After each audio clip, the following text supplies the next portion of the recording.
and all the comments you read in the last week are like, Fed's going to cut rates because like this is ridiculous. Fartcoin's at $900 million. How can the Fed cut rates? It's like those two things have zero correlation between them, right? It's like I think I said that in the group chat yesterday. It's like, yeah, Fed has to cut rates. They can't afford the interest payments. Doesn't matter what Fartcoin is doing.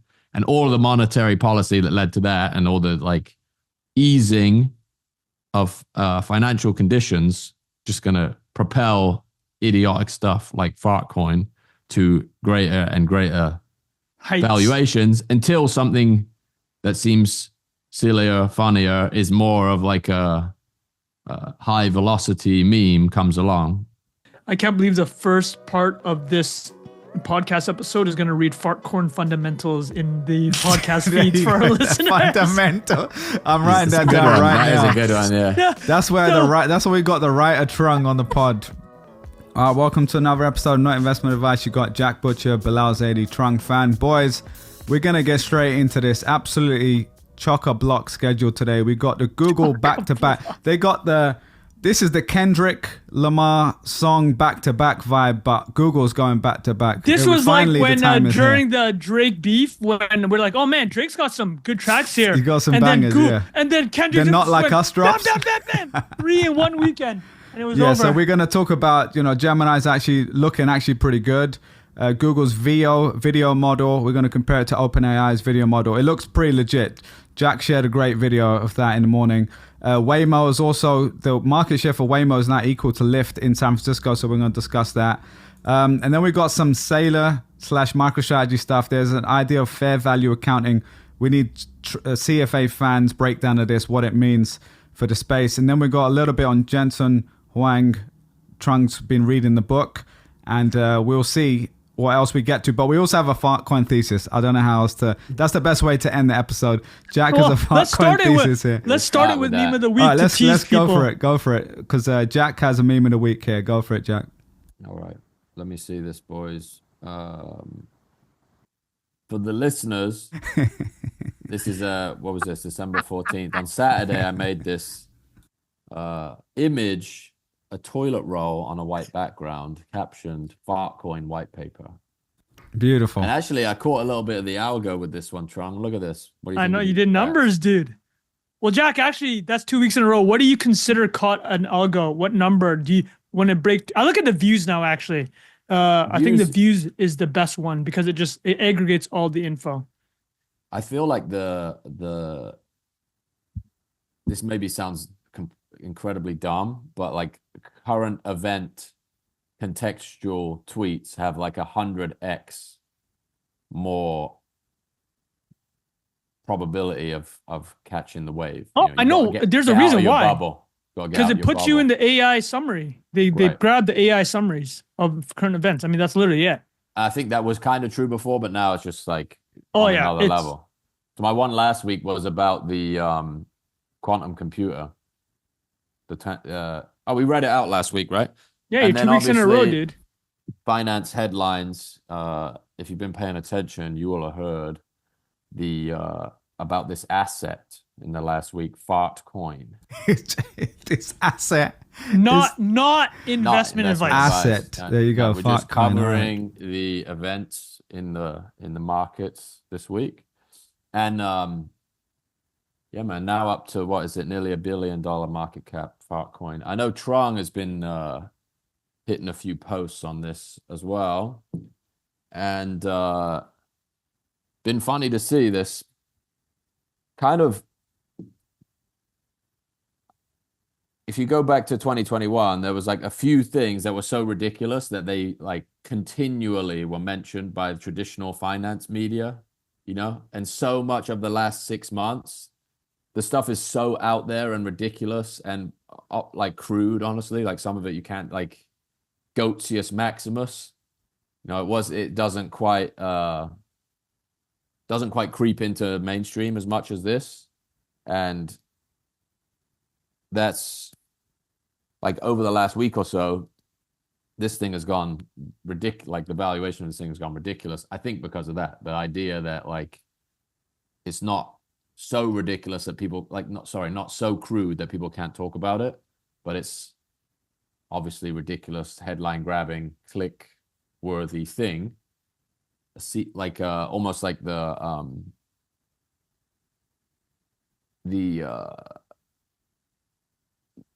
successor to all these animal things that were last cycle, Doge, SHIB, like the silliness, the most entertaining outcome is the most likely. We can wrap it up on that one, boys. But I think that's where the momentum is coming from. It's like this kind of fits where people can meme about it, joke about it, and it's like ridiculous enough, but not so crude that it doesn't get in there. And it also gets picked up in the press too, right? Because they're so ridiculous that people. No, Jack nailed it. Yeah. That's what he wrote in our DMs. He's like, it's not crude. That's it's toes the line perfectly. It's insanely dumb, obviously, and that's like what gives it. It's like people get so much. This is another like algorithm comment, I guess, is like it's like this chicken and egg thing where you get impressions as a financial journalist writing about Fartcoin, the ridiculousness of it, and you're fueling the fire by commentating on it. And then other people see you write about it, get 400,000 impressions on your tweet. They start writing about it, and so on and so forth. So, Jack, let me demonstrate that in this viral Reddit post. You guys all saw, right? The husband. I don't even know if it's real, but we were laughing about this. This is the viral Reddit post. Bilal, you seen this one, right? Yeah. I think I saw. Did you post this as well? Yeah, a lot of people. I'll read it, but I just want to demonstrate to Jack's point how this exact name and topic just hits perfectly. I want you to imagine this Reddit post I'm about to read, but sub out something else for Fartcoin. It's just not going to hit the same. So here's the original. That's a good point, yeah. All right, so this is from the personal finance subreddit.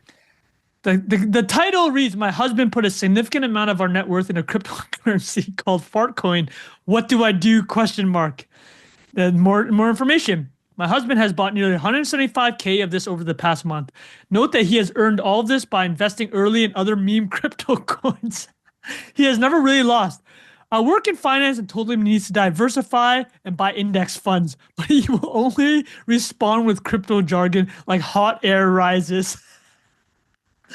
Bro, so first of all, if that thing was like bum coin, it's just not the same. Even bum coin, which is tangential to fart coin, it's just not as funny. Fartcoin is hysterical. I think what's funny is like a lot of people have ignored it because it's not like the bigger it gets, the funnier it is, right? There's like there's some how's my mic now, better? Yeah. I'll just switch it. That's good. The absurdity of it. You feel like this happens every month now, where like, how has nobody done this before? Or how did this not catch this level of attention the first time around?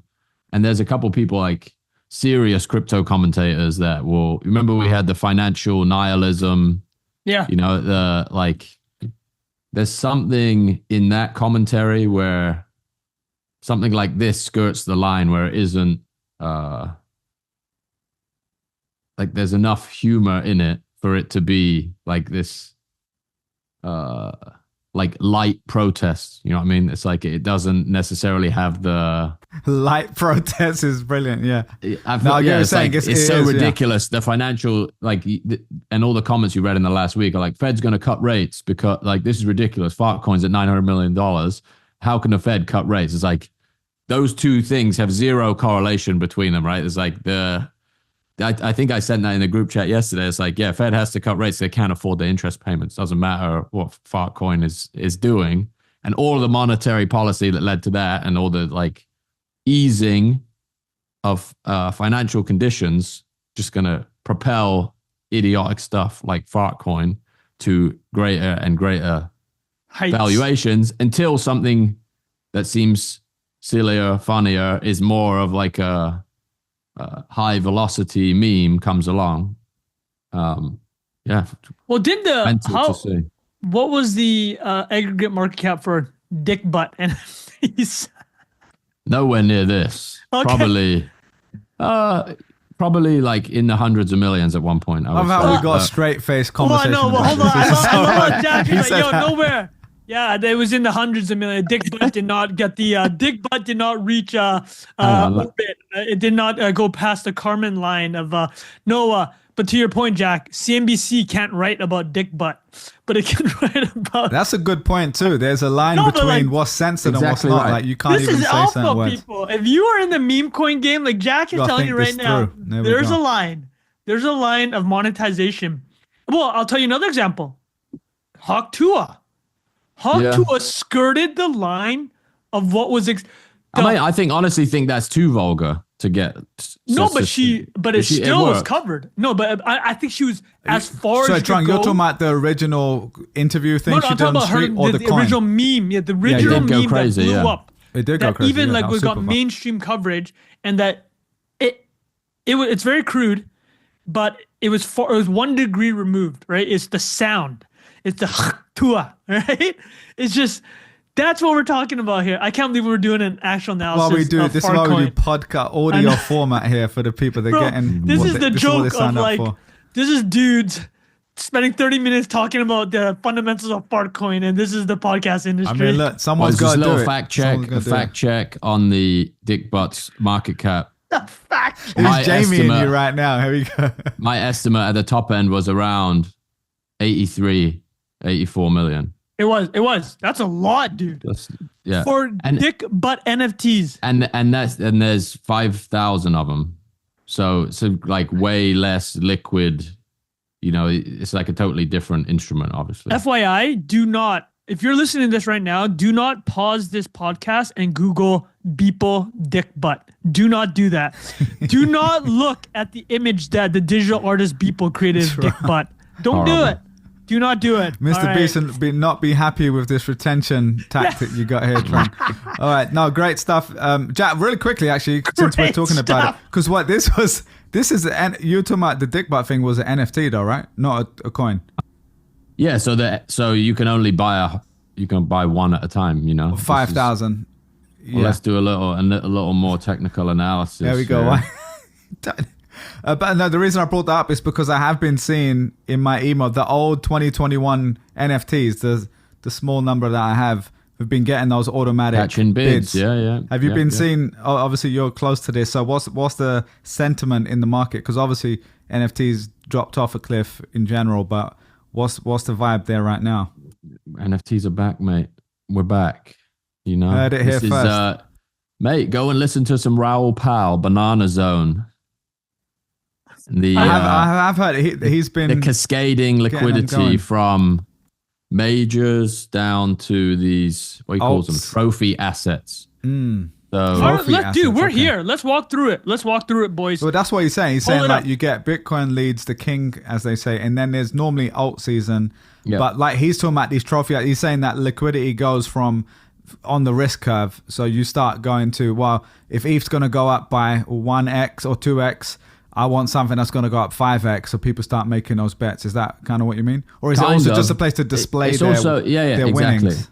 It's that, and so there's obviously the risk component, but then there's the liquidity cycle in quote unquote real markets, right? There's like people will start buying watches, cars, physical art, like after they've seen some return in a different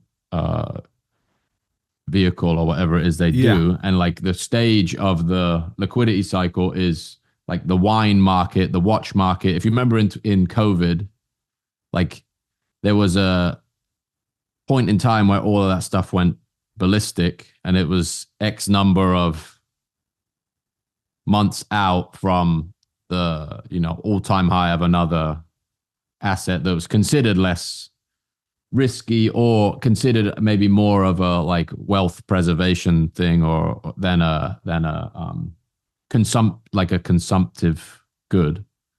So yeah, he's like written some pretty strong stuff. Well, he's been waiting for this. This is his moment right now. And yeah, I think the other thing is like there's thousands of hours of commentary on this, but I think the best summary of it is like all of this is like money supply, global liquidity. It just maps to that almost exactly, which makes the most sense in the world. That's the simplest explanation. It's like there's more money floating around and it has to find a place to go. Jack, let me tie back to, let's tie up this section because I know we got Inside Baseball people double record. So I got two thoughts. My first thought is this. I can't believe the first part of this podcast episode is going to read Fartcoin Fundamentals in the podcast feeds for our listeners. Fundamental. I'm writing that down right now. That is a good one, yeah. That's where that's where we got the writer Trung on the pod. There we go. But the second thing I love about what Jack just said, and it's Bilal just wrote it down for the listeners. Literally right. That's the first part of the title. Oh, this is showing up on your Spotify app right now. Some listeners are like, oh, I wonder if and a new NA episode's out. Oh, cool. Fartcoin Fundamentals. But Jack, what Jack said, let's tie it up here because I think Jack said a profound thing was this.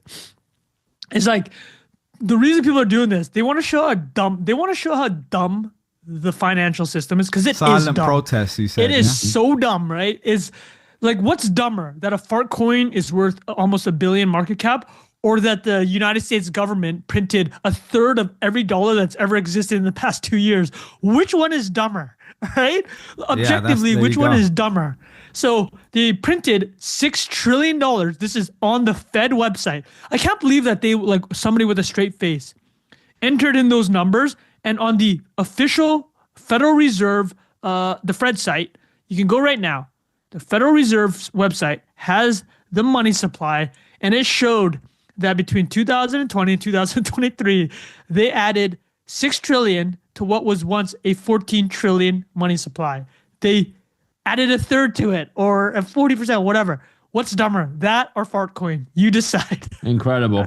Boys, actually have a second meme of the week if we want to do this. Yes. Go for it. Just on that, just reminded me that to show this. Go on, Jack. Yeah, just talk us through this meme. Okay, Jack. You Trung, do it. You can describe the cinematic. All right, it's 3 frame. Everybody's seen this. It's 3 frames. It's Peter Parker talking to Kirsten Dunst's character in Spider-Man. The first frame is she says, "Tell me the truth. I'm ready to hear." She looks pained. She doesn't want to know the truth, but she's prepared to hear it. And then Peter Parker tells her, "Your house is not worth more. Your currency's worth less." And then she does a crying face. I mean, that's just the truth right there. But before we jump to the next category, which is going to be about Bilal's former employer. So real quick, to Trung, I love the way you broke that down. It's the way when we asked like Jack to break down like a logo, and he's like, yeah, there's this spacing in between, and it's this sort of sans serif font, and that was your version of that with the meme. But sorry, keep going. Well, I heard Jack say ration, and well, that word's come up quite a bit actually in the context of the United Healthcare situation. We're not going to talk about the actual murder of the CEO here. We touched on it briefly last week, but I think there's a point here where we should talk about Canadian politics a bit. Well, not really politics, but I don't know if you guys saw, but the Deputy Prime Minister of Canada, Chrystia Freeland, also the Finance Minister, resigned yesterday. The TLDR is this. Everybody wants Trudeau out. He's probably going to have to resign eventually I would guess it'll happen in the next 2-3 months. It could even happen in the upcoming weeks. But the point is this: Canadian healthcare versus American healthcare. This is the one lesson for the NIA listeners that don't know very much the Canadian healthcare system that I will say. The key word here is ration, which is what Jack said. So in the Canadian healthcare system, which everyone kind of knows is like, oh, it's universal, right? It's free for everyone, but obviously it's not free. You're paying up front. You're paying like NHS massive in the taxes. UK, I guess, right? Yeah. Well, exactly. You guys know what it's like. So tell me how similar this is to NHS when you guys listen to this, right? So I think a lot of American listeners, because I actually saw a lot of comments, people didn't understand the Canadian system very well, and they're like, "Oh, Canadians have free healthcare. Why can't America have it?" Well, America's system is quite complicated because the healthcare system was actually, the current healthcare system is built from World War II. And I'll explain why. They had price caps for goods and services during World War II, sorry, right? Trung, in Canada or US or both? In America. Okay. In America. So in America, during World War II, FDR put price caps on various goods and services because you're fighting a war, right? You didn't want things to blow up in cost. But there's one thing that the employers could give to employees that was basically tax deductible or a way to entice employees, right? Because there are price caps. There's only so much you could pay someone, and there's only so much you could pay for goods. So how do you entice an employee if you can only pay him so much wages? They bundled healthcare into it. You see what I'm saying? So you could give healthcare and that would not count in the 40s towards the salary, right? It was basically tax deductible. So that's how basically like half of Ended in America this is situation, tied up is in private healthcare, right? Like if you work for an employer, you guys know this. Like when you pick employers, one of the main things is like how good is the coverage, right? Do you get the Cadillac coverage with this employer? Are they giving you the fat plan with the low deductible or even a high deductible? But that's how the U.S. system, and then morphed that over 50 years, right? It turned into this beast. And America is also 10 times larger than Canada. You have to remember this. And this is what people are saying about NHS or Scandinavia. These are not, Scandinavia is a homogenous country. The countries in Scandinavia are completely homogenous. Or they were before this kind of immigration over the last decades, which has caused a lot of tensions. But when you're 95% Finnish, right, it's a lot easier to, as a nation, culturally to be like, yeah, I'm going to pay my taxes. And then I know like probably my third cousin is going to benefit from it. Right. Whereas in Canada, it's pretty diverse country too, but the medical system, first of all, much smaller country, but you're paying out your arse in taxes. Right. And then what the medical system is doing is they're rationing, back to Jack's word, there's a whole reason I'm talking about it. They're basically rationing how much medical coverage anyone can get. They're deciding at the beginning of the year with the taxes being like, this is X amount of MRI machines we're going to allow. I think the MRIs is a popular one because I think per capita, the US has like 3 or 4 times more MRIs than in Canada. I mean, again, this causes problems in America where you'll overdiagnose things, right? And send people too much. And that's where the healthcare costs go up. But in Canada, you might wait 6 months to get something that in America will take you a week because the government is taking all the money in as taxes and then basically rationing off the bat how much healthcare you can get, right? So there's no easy answers here is what I'm trying to say. And I wonder if that reflects, because I know NHS is quite controversial in England, how they do treatment. Is this right? Yeah. My mum worked for the NHS most of her life. Okay. Yeah. And what's it's a very different system in America. I think maybe in extreme cases like that highlights the biggest downsides of it, right? It's like people are generally appreciative of the idea that you're not going to be bankrupted by medical emergency. Yeah. And on the extreme end of that, this is almost not true in those systems because there are private options in the UK. Like you can think they actually get it they do it pretty well because everyone gets NHS and they have pretty affordable private healthcare too. For comparison, I was talking to my friend about this. You can get private healthcare from like Bupa or whatever the providers are, AXA or whatever. It's like £50 to £100 per month. Oh, that's not Whereas bad. here, like just for I pay like $800 just for me. Right? So as self-employed person, and it's not great. Like it's just bottom of the barrel. So it's literally the first option I basically see. Mm-hmm. Right? So just as a comparison, because that's a great point. But if you really need it, you got NHS too, which does have its flaws, like Canada. But obviously, everyone could go and use it. Right, it's the end, right? It's the bar. It's the problem with America is this: like the average American probably has better healthcare than the average Canadian because they're getting the corporate coverage, right? But then, like you said, it's the bottom 5 to 10%. If you go to whatever done, that number right? is, but maybe a slight. Yeah, I guess the flip side is that I think the biggest reason, percentage-wise, people go bankrupt is because of healthcare costs, right? Yeah. In the US, anyway. I've read that. I don't know if that's 100% accurate.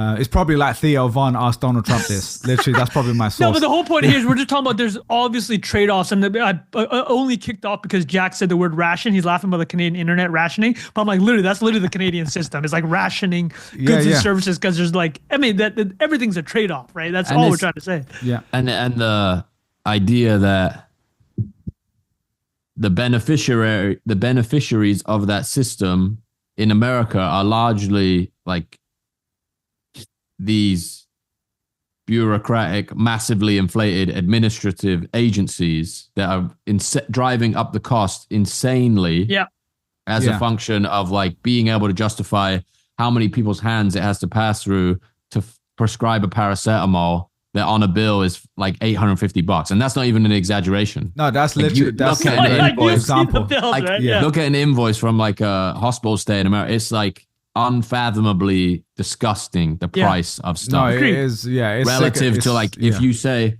how much does this cost? Even if you're being insanely generous with who's getting paid along the way, it would be 10x, 100x your estimate. It's unfathomably sickening.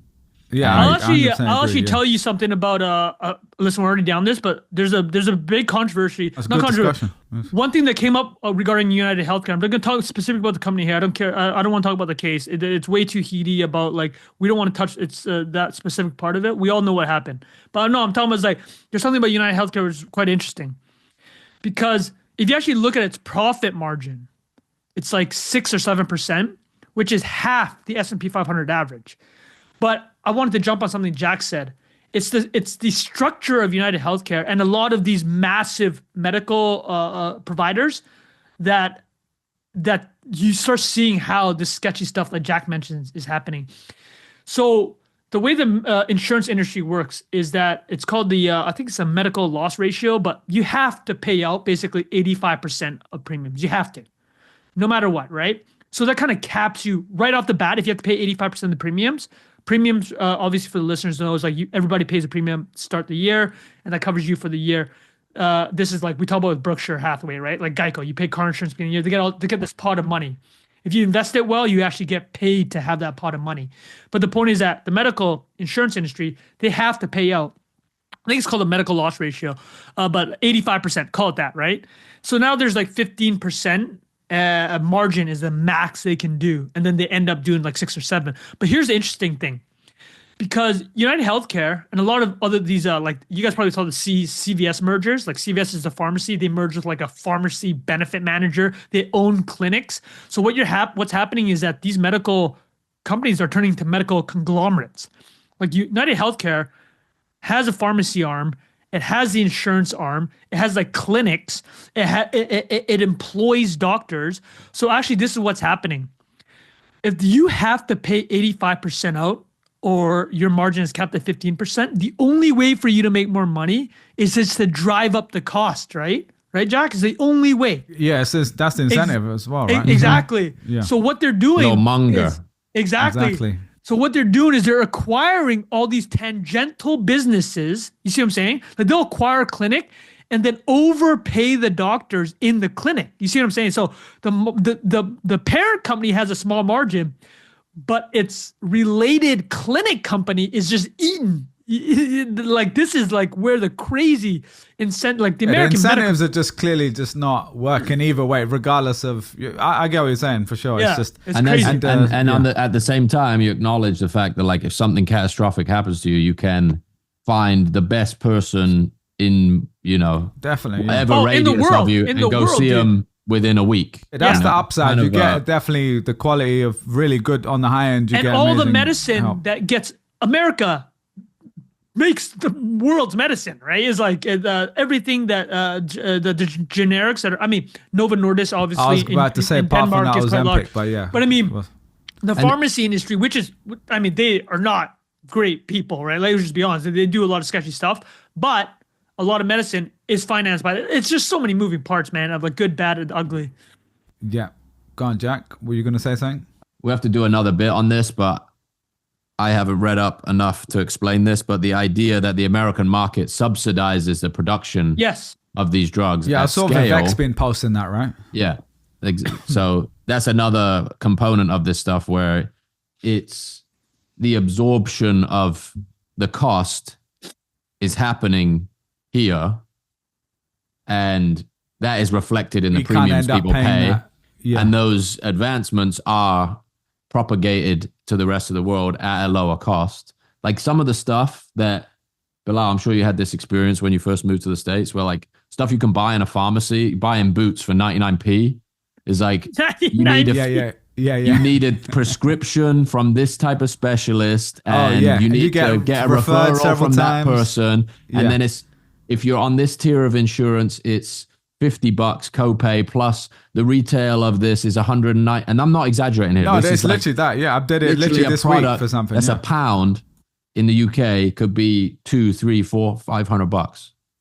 It's 100%. like Yeah, no, it's definitely a what's going racket, on? and that's why I think Trung, what you said about what you just said there, Jack, and Trung before, we are absorbing those costs, whatever. So that there's reasons. I think just the bottom line is there's clearly something not working, right? Like, I'm not going to defend because what's happened this year is like I've been in the middle of this whole whole year, and it's been like seeing it is kind of infuriating, right? Because you see the levels, and like even like you said there, Jack, like going to my yearly checkup, which you pay.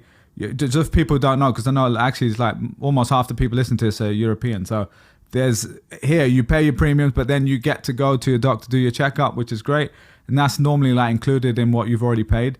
But then I get a bill anyway, and they're like, "Oh no, this is supposed to be paid already," and it takes like months.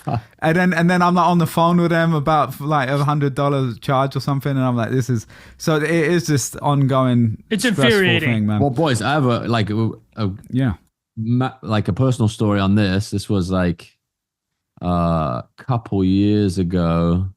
We had some auto pay that stopped going through on an insurance bill, and the policy got cancelled one day. Maybe we got a letter about it, didn't show up or something, and like one day we get a call from the doc like, "Yo, you don't have an insurance anymore. Sorry." And Sela was like 9 months pregnant at the time, and we had to call like Jesus Christ 8 levels of government to get somebody to intervene in this to even restore the plan. Because as soon as you like, oh, sorry, the payment's lapsed, you don't qualify anymore, you can Oh my God. Yeah, because you can only sign up certain times of the year or something as well, right? It's so nuts, man. Like, oh my God. Like there's some semblance of an efficient market in there somewhere, and like all of these rakes and rackets that are part of it that are like enshrined in policy and law that don't add any value whatsoever. Man, it's depressing. It is, and we're like, I'm saying this from a like position where, worst case scenario, it wouldn't be devastating for us. Yeah, you could pay for it, but still, it shouldn't be the case, right? Especially when you're but not being in that 9 months situation, pregnant. man. That's sorry to hear that, man. That's terrible. Yeah, it's all resolved. Big up the insurance commissioner of Tennessee, by the way. If you ever have a problem, go to the state level, and they can override basically any private healthcare issue you're having. The state insurance commissioner. Somebody on Twitter actually gave you the plug to that. Is this anonymous only? account Is this on Twitter. only in Tennessee? No, every state has that. Oh, yo, we're getting some. Tron, what was this? Sorry, Jack. What was the delivery you just got there? You got a little delivery there, a little food delivery. What you got? I can't see. Nibs, the little chocolate. Oh, there we go. Beautiful. Got living the good life. There we go. Look at that. Yogurt. Little Siggy yogurt. Here we go. Little chips. He's gonna be munching the whole pod. Show me the chips. Show me the chips. No avocado oil. You had these before? Oh yeah, I've had those. Yeah, they slap. I do like the avocado oil, or the olive oil popcorn. These boys, Siete. Oh yeah. Hint of Serrano, salt and vinegar. Get a go on that. Look at you go. Incredible.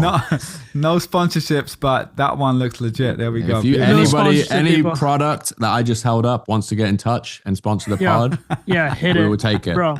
We will. will. We go. All right, boys. Let's get to Google. Sponsorship. Let's talk about Google back to back here. So where should we start? Let's talk about the video model. Yeah. So VO. Google launched VO. It is a competitor to OpenAI Sora. Let's just do a demonstration here for people. Yeah, if you're listening only on Spotify or whatever, you can click over and watch the video. We upload the videos on Spotify nowadays. Let me just share my screen. 1 second. Last week we talked about the Willow quantum chip from Google. But let me frame this quickly before Bilal tells us what we're seeing here. Google is on a heater right now, and what we mean is this. Bilal, you just want to pause that video? Yeah. So Bilal's showing 2 videos. What's the first one here, Bilal? I think this is the Google one. Okay, so this is VO for the listeners. This is the prompt is like good, somebody cutting a tomato. Hit it, Bilal. And I haven't put sound because I don't. That's sound. fine. Look, we're not here for the sound. Who are only listening? It's 10 out of 10. It's cinematic. Truly ridiculous. All right, no next issues. one. And also, Trung, you probably know since you are an AI company founder, but there is a whole thing about hands with AI, right? Like the hands and Well, there's we certain dropped the intricacies hands here. were the Turing test for people who don't remember, the Turing test was Alan Turing, obviously British code breaker, genius mathematician from the 40s and 50s, sadly killed himself. No, I mean, sorry, I'm not laughing. I'm kidding. I'm laughing how he just throws in the fun fact fan here. But Trunk, pull the video back up. Oh my goodness, dude! So the Sora video, they cut the fingers. Okay, so we're going to show you. So this is the Google one. Looks very, very good, right? And also shallow depth of field. Go on, Jack. You were about to get into it. I was just going to talk about. No, I want to hear yours. You're the creative guy here. Go on. Yeah. Look at the reflection in the moisture on the cutting board. Beautiful. Yeah. Oh, they're like this here, obscene. Right? Very good. Shadows. The movement of the tomato when he's slicing the tomato, like the flesh of the tomato. I love how British people say tomato. I say tomato. You just nailed the tomato. I have a tomato in my donair kebab.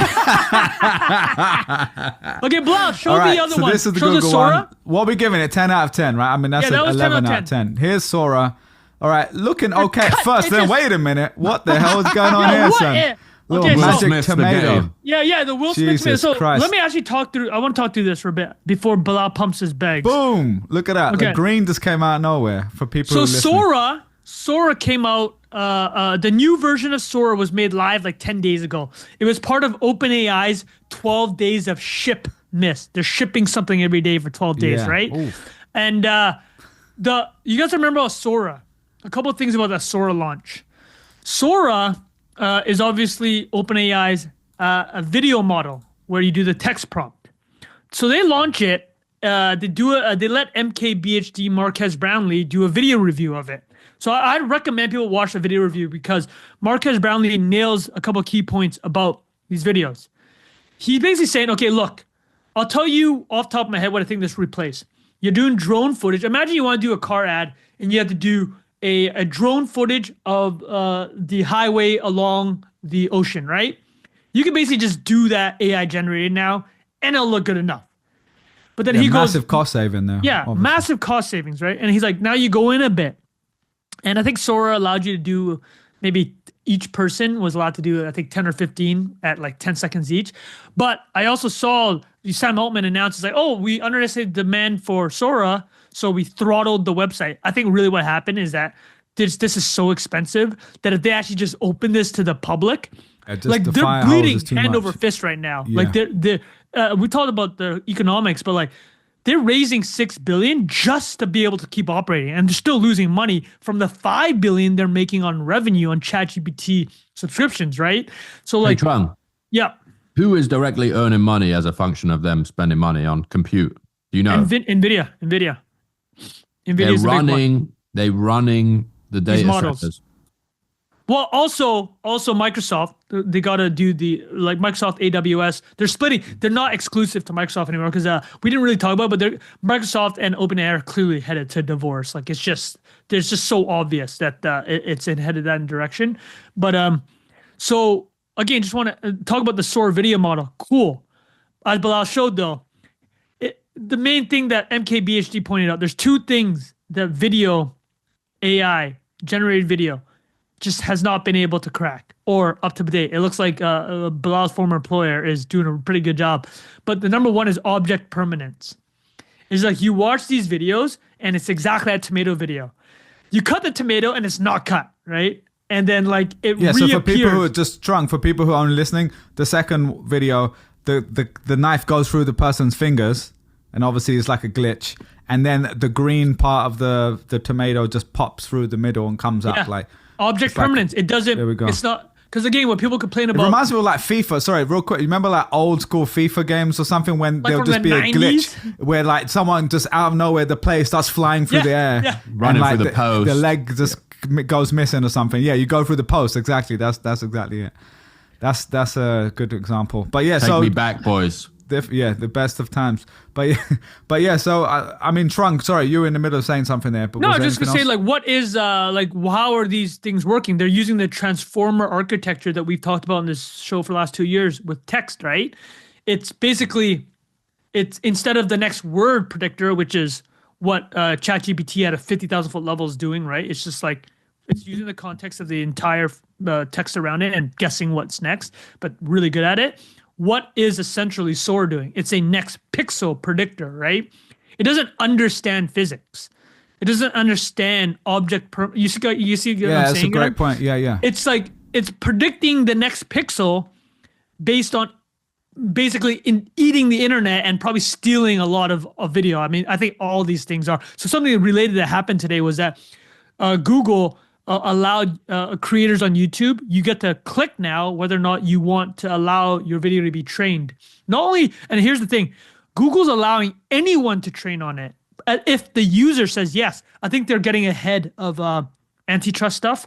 I think they're basically saying, okay, well, we're allowing anyone to train on our videos now as long as the creator says yes, right?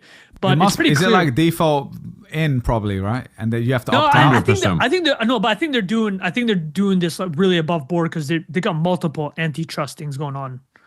But I mean, I'm not saying this as they're being a good player. I'm saying like literally just for their own. Yeah, just benefit. for their own. Yeah, they don't want to get in trouble, whatever. They don't want to get clapped, I guess the right? other thing is because I know OpenAI obviously did train on YouTube and stuff too, right? Yeah, because remember that meme of the ex-CTO Mir Murati's? Like they asked her, hey, where'd you get the OpenAI, the YouTube? Did you ever do YouTube? She's like, ah. Yeah. But I wonder now, because do you think they're still doing it now? Or do you think now that it's all in the public, like they have to be more careful?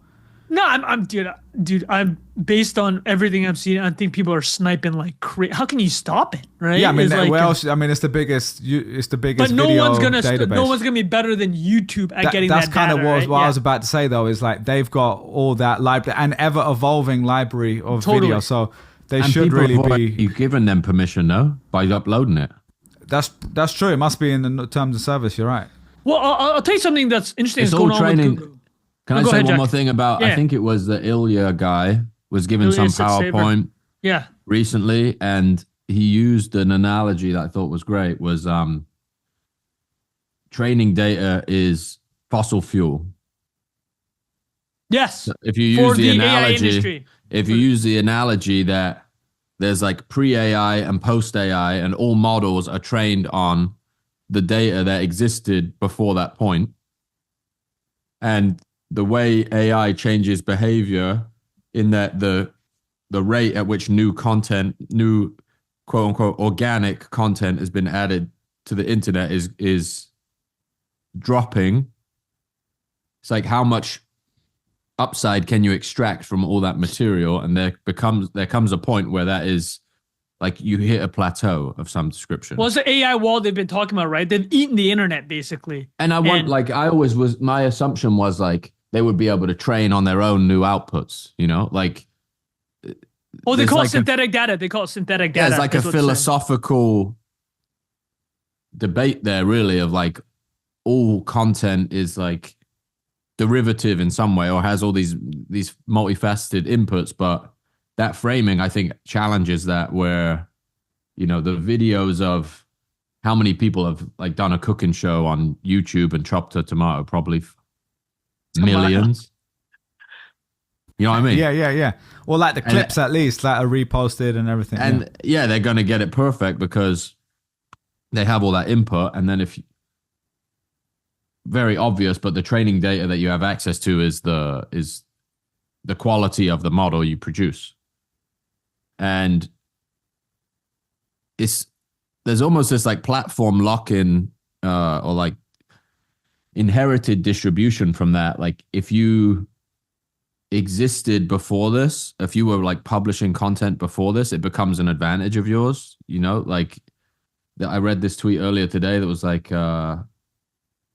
millennials have this advantage because the internet was like ingesting their stuff, and now this thing works for you, as opposed to being on the other side of that and like trying to get it to learn about what you're doing and throw your stuff into the vortex of this thing versus it being trained on this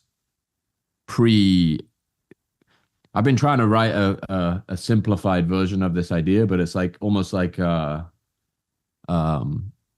what's the time analogy you use for years, like BC, AD. BCAD, like all the stuff that got fed into the models is influencing 90% of what comes out of the model, and then everything that's produced after that is nowhere near as like compounded in the training data. So will be interesting to see how that plays out. But it's kind of obvious in hindsight that whatever's trained on YouTube is going to be the best. It's going to be the best outputs. Well, I just want to make a point about Google before. Well, I had two things. Let me talk about Google quickly. Bilal's former employer. Actually, I actually wanted some insight on Bilal shaking his head. So, Bilal, Google historically, the running meme with Google is the messages is the classic one, right? Remember when they had 7 messaging services? Can you speak to this? Yeah, my least, I hate the music one as well, and the wallet, because they had YouTube Music, Google Play Music, and then maybe a third. Why is it like that? Is it just because everybody want, like, you're gonna play Google, you want to carve out your own empire? Like, my is this opinion correct? on it, and the what reason it happens, and it's probably just my opinion, but is if you just compare Apple with Google as just that kind of fork in the road, Apple's approach is always, only 3, 4, 5 product lines, very top down, Steve Jobs like, whereas Google's was more experiments, and like that was always, if you just think of like it was an open source company mostly, right? Like it was all about like try things, create a new experiment, see what works. And so that was and the 20% project time we've talked about is all about like create something new, try it out, and see what catches fire. That was traditionally how it worked. And so if you take that, but then you've got multiple versions of the same thing. So someone's like, well, we want to work on payments, and we've already got this user base using Google Wallet on like the checkout online or something. They're like, well, why don't we just extend this and then we can do it on mobile? And obviously there's the downside of that is now you've got 3 versions of payments. You've got Android Pay. It's so insane, Yeah, dude. It was stupid, right? And no, I think that chat, over time. You remember the chat one? Yeah, like, what was it? GChat? What was it? GChat? What else was there? Hangout. Yeah, I guess what was Google Meet then, and they kept changing the name too. But I don't know if I thought they were always the same thing. To be honest, they just kept changing They names. were you're right. And no, but you had to download a separate app. But the reason I bring this up is because my Barely AI co-founder Parham brought up a great point. He's like, the AI portfolio of Google products. These are like we just demonstrated with a VO. VO is better than Sora. It is, right? Yeah. And Gemini on these benchmarks is clapping. Dude, I'm gonna say it right now. I've been using AI Overview, man. It's like I like it. It's been good for Google search, right? Yeah. And their notebook LLM, which we talked about a couple weeks ago. That was very good too. Dude, do you know how hard it is to find these products? I don't even know where they are. Maybe that's the point here, Trung, is that maybe they're finding a good balance right now because they do still have that experimental thing. Like Notebook LM is a good example. Like that particular thing of the 2 podcast hosts talking was like a random feature that started catching fire. And now I've been seeing, we can maybe talk about this in a bit, but have you seen this interactive podcast thing? Yeah, where you could talk to the exactly. So those are the sorts of like that's the equivalent of someone saying like, oh, I'm going to create a Chrome browser. I'm going to create like Gmail plugin, and then it becomes Gmail. Basically what you're saying is that the reason these are separate is because literally no one really has any idea what's going on. People just shooting, it's thrown at the wall. I think that's the case, but in the case of AI, because it's the priority of the company, obviously, and has been for a while. That is now speaking to people who work in that team, it is insane. Like, there's a joke about people not working at Google and stuff. Like, all jokes aside, they're the most stressed people I know. They're working 24/7. Like, they're working right 24/7. On the Sunday, I'm with them. They're getting pinged. They've got their kids with them, and they're like, I need to go home and work. Because they're winning. Like they know this is wartime. And it's like being done in a chat. It's like a G chat. Is like the top senior person is like, oh, we're launching this thing. We need this right now, sort of vibe. Which I also think is not a good. I'm buying Google stock after this chat. But Maybe, I think there's pros and cons to it. But I think right now it's working because there's the experimentation still happening, but they've got the deep focus. Whereas the other parts of the org maybe have been neglected in some ways or not working in the same way. Wait, you're telling me you're giving us some alpha here. You're saying that this AI stuff is it is boots on the ground. These guys are it's the biggest. Mode. I mean, literally, they're people I know who aren't. They're been there a while, but they're not like super senior. They're in the meeting with Sundar, with like CMO, like that, or the head of AI. You know what? We've been we've been giving Sundar some guff. Like, He's you know, he's get seen it going. Satya get all the juice, get all the Indian American CEO juice. He's like, yo, hold up, brother. I'm still here. There we go. But let me show one more before you Yeah. guys want to close out any other thoughts. This was from Didi, a venture partner at Menlo Ventures. He goes, this is funny. The gymnastics is the Turing test for AI video.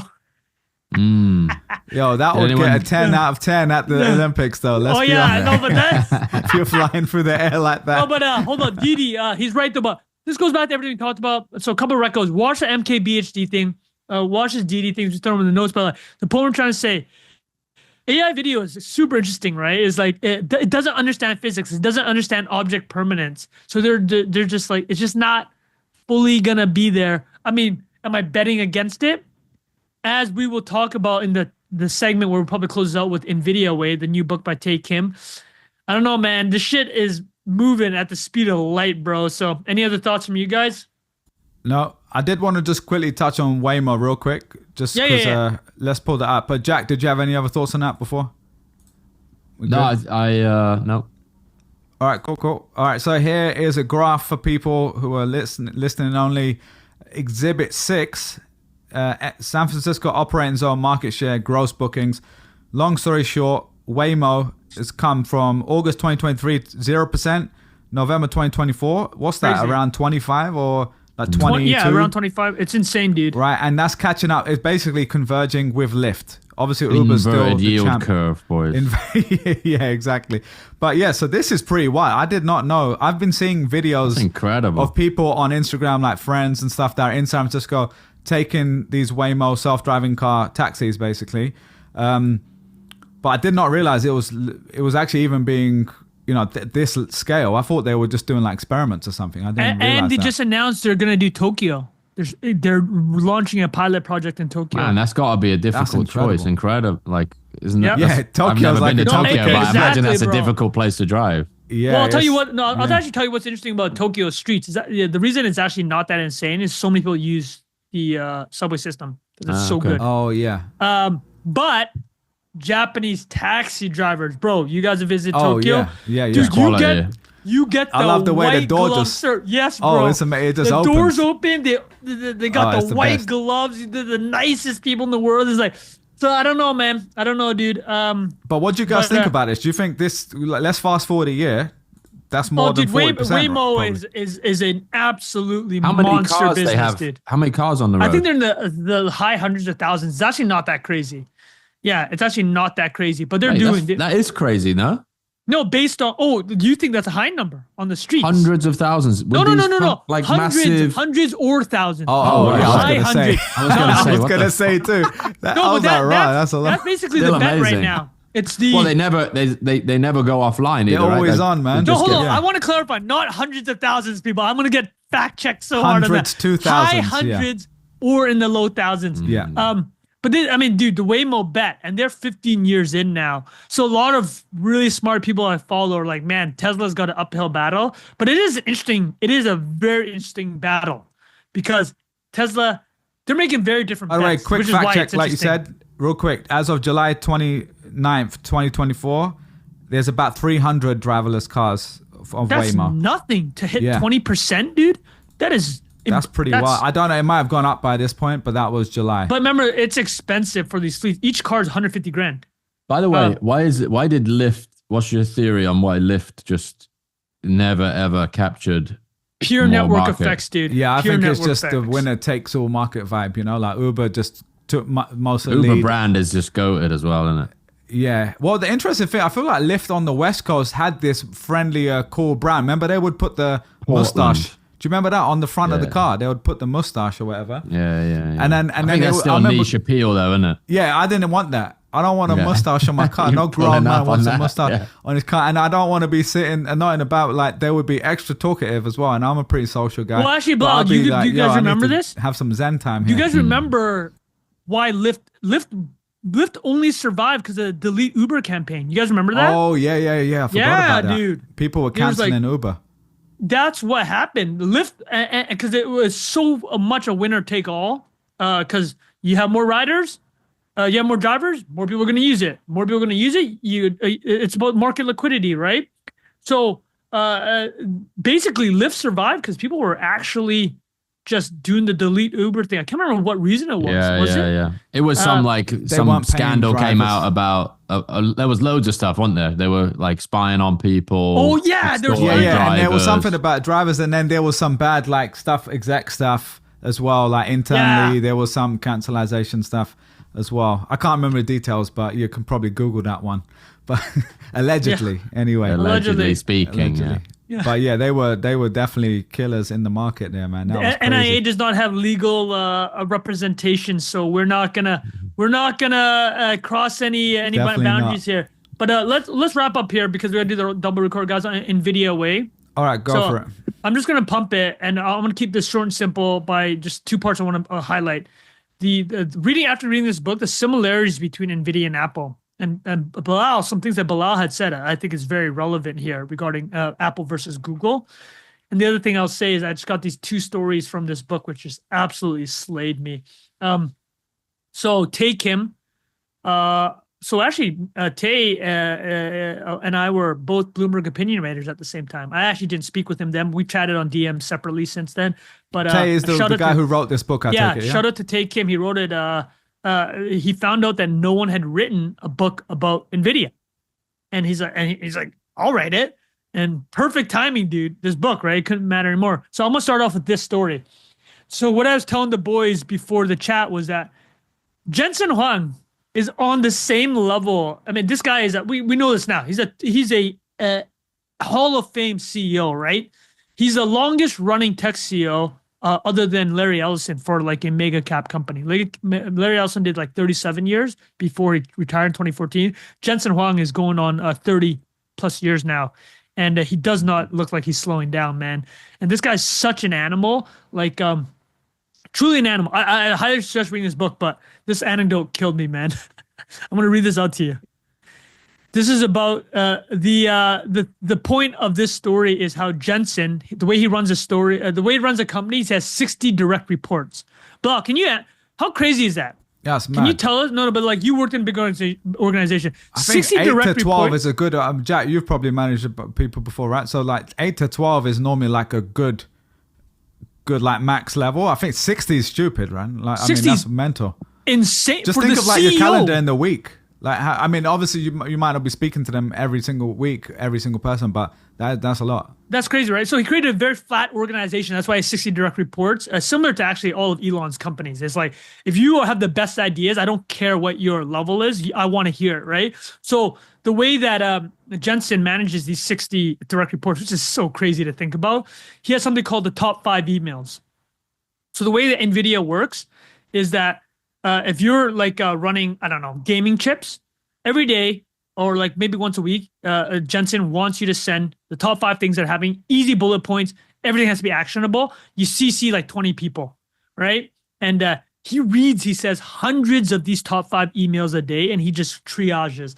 And the way he described NVIDIA, and this is probably bearish for NVIDIA in the long run, is this is how he describes it to Tay. He built a race car for himself to drive.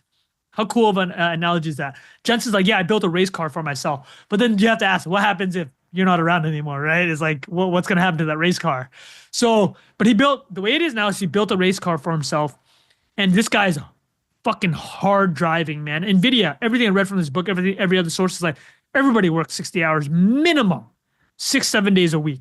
This place, even now that they're all minted, is like, we saw the stat, right? It's like 75% of NVIDIA employees are millionaires. A third of them are worth 20 million or more. They're still going to the office and grinding. But a part of it is because they do a lot of refresher grants. NVIDIA, every year they give refresher grants. So like, but I guess at one point you're just gonna, I'm done, man. I'm like, unless you really believe in the mission, right? Because so the thing about Jensen is he kept on identifying these new markets and building towards it. Like he knew gaming was going to be a big thing, which is why he did GPUs. He's like, I know graphics is going to be a big thing. So he struck out on his own and ran up to the graphics. AI 10 years ago, he knew it was going to be a big thing. So he started building CUDA, which is a software layer on top of the chips. And that ended up literally creating this generative AI wave. So actually the book asked him, like, what's the next wave? He's like, it's digital biology. It's like, obviously he's talking his own book, right? Yeah. It's like, This is a massive. But also, his people. book is based on what he thinks, right? So that's true. Yeah. So, the whole point of it is this guy built a race car for himself. Massive direct reports. He's a savage because you have to remember the graphics industry moves so fast. These chips are improving so quickly that literally, if you fall behind a month, like your company's dead. And he felt this from the early days of NVIDIA. 2 or 3 times they almost died as a company, and he carries that pain. And his background, right? We know the Denny's stuff. Like he started working at Denny's when he was 15, cleaning toilets. He's like, we saw this viral clip. He was speaking at Stanford, and he's just looking across at all these Ivy League. No, Stanford's not Ivy League, but that level is. It looks around. He's like, I've cleaned more toilets than every single person in this room combined. And I'm just like, bro, you're a fucking G, bro. Total mic drop. Respect. Right? It's true, right? He's like. They asked him, he's like, what's the key to success? He's like, pain and suffering. He's just like, I like to torture my employees. He's basically David Goggins, but running a $1 trillion company. Because this guy actually, his family sent him, he's born in Taiwan. His family sent him to America because they knew that they wanted him to be in the American system for the potential. And he ended up going to what they thought was a boarding school, like a high achieving boarding school. I think it's Kentucky, but it was actually a boarding school for like people that had to like rehabilitate. Like it was like juvenile delinquents or people that had stabbed other people at a young age. So he's surrounded by like savages, right? Like his classmate, when he's 13 years old, had multiple stab wounds. So this guy is growing up in a very tough environment. Where was this, by the way? Do you know what? Kentucky. State? Kentucky. And then he went to Oregon for high school. But it's like, he's a street fighter, right? Like the leather jacket is like that. Actually, the image of it, but that's actually, he's a street fighter. It's like, you read about how he approaches business. So anyways, that's all. And now I've said it all just to tee up one thing. I'm saying buy the book, okay? I'm going to tee up this buy to the book, you said? No, I'm saying buy the book. Buy the book. Okay, buy sorry. The NVIDIA Way by Tay Kim. Cannot recommend it enough. I read it in 2 days. It's short, 245 pages. So I'm going to tell you this story, which fucking sent me, and then we'll tell you the 5 similarities between Apple and NVIDIA, then we can call it. Okay, so this story, you guys are gonna laugh. Do you guys know the urinal meme? So much of a guy, there's 10 urinals, 3 panels. Here's another meme explanation. One guy's peeing at the far end, and then some dude just strolls in and like goes right next to him. He could have picked 9 other urinals, but picked the one and then starts talking to him. Jensen did this shit at NVIDIA. Here's the story. As the day went on, no place in NVIDIA headquarters was safe from a drive-by grilling from Jensen. Kenneth Hurley, a technical marketing engineer, was at a urinal when Jensen walked up to the one next to him. Hurley says, I'm not the kind of guy who likes to talk in the bathroom. Jensen had other ideas. Jensen goes, hey, what's up? Hurley replied with a non-committal not much, which earned him a sidelong glance from the CEO. Hurley panicked, thinking, I'm going to get fired because he thinks I don't do anything at NVIDIA. So I listed off 20 things that I did. And Jensen just said, okay. Jack, you're going to laugh about this because now this guy, Kenneth Hurley, works in crypto space.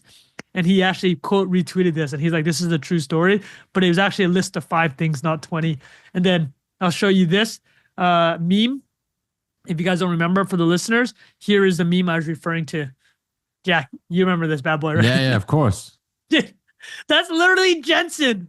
There's 9 to it. This guy walks up and, hey, what's up?